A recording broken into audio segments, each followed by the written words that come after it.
This top assassin carries only one bullet for each mission. This time, his target is on a high-speed train 2,000 meters away, and the train is traveling at an astonishing 500 kilometers per hour. Jack first uses a rangefinder scope to determine the closest feasible shooting distance, which is 1,240 meters. Next, he measures the wind speed, wind direction, and air humidity, and uses this data to adjust the trajectory of his sniper rifle. Finally, he loads the bullet, chambers it, and waits quietly for the target to appear. While moving his hands from time to time to prevent his fingers from stiffening, the train speeds along the track, and Jack aims at the moving target through the scope. Just as he is about to pull the trigger, he notices a little girl standing next to the target, so he quickly shifts the sniper rifle to the left. At the moment the train enters the tunnel, he pulls the trigger without hesitation.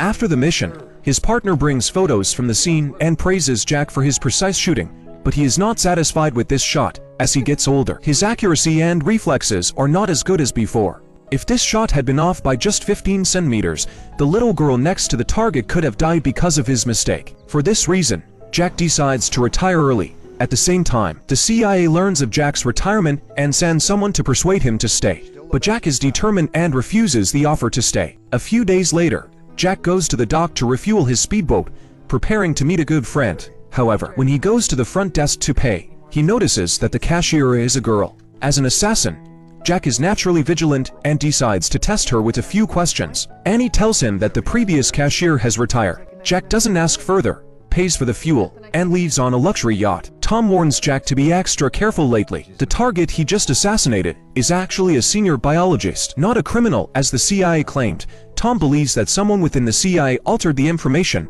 suspects they are hiding the truth for an ulterior motive, and also gives Jack the address of a contact. But neither of them realizes that their conversation is being fully monitored by the CIA. On his way back, Jack notices something wrong with the fuel gauge of his speedboat. After a vigilant check, he finds a listening device under the steering wheel. He immediately thinks of Annie. Jack quickly returns and finds Annie, handing her the listening device without a word. At this point, Jack clearly knows that Annie works for the CIA, but he doesn't press for more information. Meanwhile, the CIA director thinks that after training Jack for so long, since he can no longer serve them, they might as well get rid of him. That night, Jack suddenly receives a perimeter alert on his phone. Someone is approaching his house.